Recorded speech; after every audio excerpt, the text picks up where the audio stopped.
আসসালামু আলাইকুম ওয়া রাহমাতুল্লাহি ওয়া বারাকাতু। বিডি টেকনোলজি চ্যানেলে সবাইকে জানাই স্বাগতম। তো আজকের ভিডিওর মূল অংশটা হচ্ছে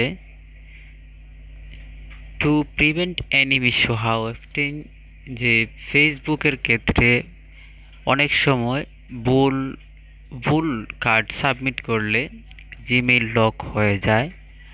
এই জিমেইল লক হয়ে যাওয়ার উপরে আমরা কিভাবে প্রটেক্ট নিলে আমাদের জিমেইল আনলক করে আমরা ডকুমেন্ট সাবমিট করব।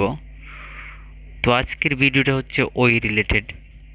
তো কথা না বাড়িয়ে সরাসরি কাজেই চলে যাব ইনশাল্লাহ। তবে সবার কাছে ছোট্ট একটা রিকোয়েস্ট, আমার চ্যানেলটা খুবই ছোট। সবাই আমার চ্যানেলটা একটু সাপোর্ট করবেন। সবাই যারা আমার ভিডিওটা দেখবেন ইনশাল্লাহ মনোযোগ সহকারে দেখেন। ভিডিওটা আপনাদের জন্য অত্যন্ত গুরুত্বপূর্ণ হতে যাচ্ছে। তো চলুন শুরু করা যাক। প্রথমে প্রথমে একটা ব্রাউজার সিলেক্ট করে নেব আমরা। ধরেন আমি ক্রোম ব্রাউজার সিলেক্ট করলাম। সিলেক্ট করার পরে এখানে সার্চে আমি লিখব এমবেসিক ফেসবুক। এমবেসিক ফেসবুক লেখার পরে আমি এমবেসিকের ডোমেইনে ক্লিক করে দেব। দেন লগ ইন আনাদার অ্যাকাউন্ট।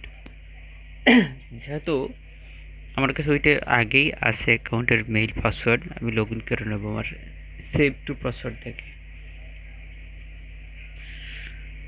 দেখুন সরাসরি লং হয়ে যাচ্ছে।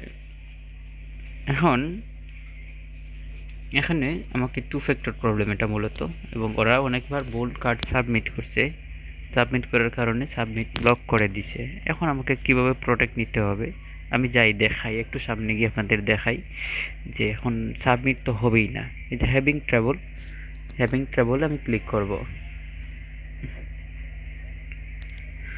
তারপর এই যে 1 2 3 নিচের যে 3 নাম্বার যে অপশনটা আছে, I don't have my phone, ওই বরাট পূরণ করে দিয়ে কন্টিনিউসে ক্লিক করব। এরপর এই যে এখানে আছে কন্ট্যাক্ট আস, আমি যদি কন্ট্যাক্ট আসে ক্লিক করি তাহলে আরেকটা ইন্টারপেজে নিয়ে যাবে। এখানে দেখেন ইন্টার অ্যান ইমেল অ্যাড্রেস, তারপর আপলোড ইউর আইডি। মানে এখানে বলতেছে একটা ইমেল দেওয়ার জন্য। তারপরে নেক্সট স্টেপে গিয়ে একটা ইমেল, তারপর আপনার ফেসবুক অ্যাকাউন্টের সাথে মিল আছে এমন একটা ডকুমেন্ট সাবমিট করতে বলছে। তো আমি নেক্সটে ক্লিক করব। Inter email email address, confirm email address. এখানে একটা টেম্পোরারি মেইল নিতে হবে। তো আমি একটা টেম্পোরারি মেইল নেই, আপনারা সাথে থাকুন। এখান থেকে একটা মেইল সিলেক্ট করতে হবে। আমি এখান থেকে যদি একটা মেইল সিলেক্ট করি, এই যে এখানে এসে মেইল খুলবেন, খুলে তারপর ক্রিয়েট অ্যান ইমেল অ্যাড্রেস, তারপর ওকে। ইমেলটা খোলা হয়ে গেছে, এটা টেম্পোরারি। তারপর কপি ইমেল অ্যাড্রেস, দেন ইন্টারভিউতে চলে যাব। ওইটা বসিয়ে দেবো, এখানে একটু চাপ দিয়ে ধরে রেখে পেস্ট করে দেব। আবারও সেম প্রসেস, তারপর নেক্সট। এই যে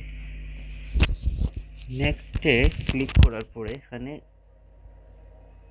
খুব দেখতে পাচ্ছেন এখানে জিমেলটা ব্লক দেখাচ্ছে।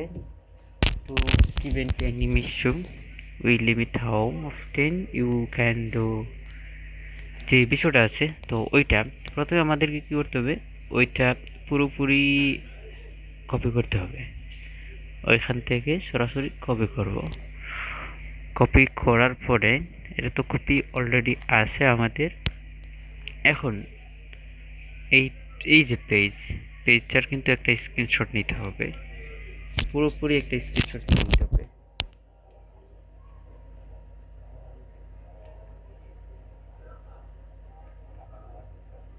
আমি একটা স্ক্রিনশট নিলাম, স্ক্রিনশটটা হয় নাই, উপরে মেসেজ আসছিল। স্ক্রিনশটটা নেওয়ার পরে চাইলে ক্রপ করতে পারেন, হয়তো না থাকুক, আমার ক্রপের দরকার নাই। সেভ যাক। এখন আমাকে কি করতে হবে, আমি যেখানে আছি ওইখান থেকে প্রথমে আমাকে এই যে সেই প্রিভেন্ট এনিমি ইস্যু যে লেখাটা আছে ওইটা সরাসরি এই সার্চ বারে পেস্ট করে দিতে হবে। আচ্ছা, আমি পেস্ট করে দিলাম। পেস্ট করে দেওয়ার পর এই যে ফেসবুকের যে প্রথম যে হেল্প সেন্টারের যে লিঙ্কটা আসছে, তো তারপর এখানে আপনাকে সরাসরি limit to sending message on Facebook এটাতে ক্লিক করে এই যে এখানে যে লেখা দেখতে পাচ্ছেন, নোতে ক্লিক করে দেবেন। তারপর the solution does not work এটাতে ক্লিক করে দিয়ে এখন আপনাকে কি করতে হবে, আপনার যে সমস্যা ওই সমস্যার জন্য একটা অ্যাডিশনাল ইনফরমেশন লিখতে হবে। অবশ্যই যাদের কোনো অ্যাডিশনাল ইনফরমেশন নাই তারা চাইলে আমার ভিডিও ডিসক্রিপশন বক্স থেকে কালেকশন করতে পারেন। তো যাই হোক, আমি ওইটা দিয়ে দিই।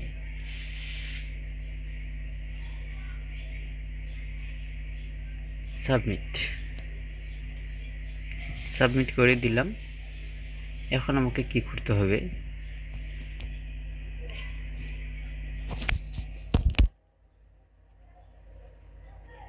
এই যে নিচে আরেকটা দেখতে পাচ্ছেন, block from sending message on Facebook, এটাতে ক্লিক করতে হবে।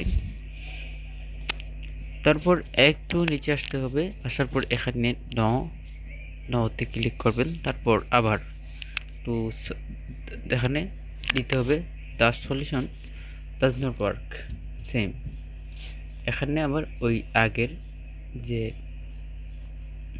অ্যাডিশনালটা যেটার কথা বলছি ওইটাই দিতে হবে। সরি, এখানে আমার আরেকটা মেল চলে আসছে আমার। তারপর সাবমিট করার পরে এখন আমাকে কি করতে হবে, এখন আমাকে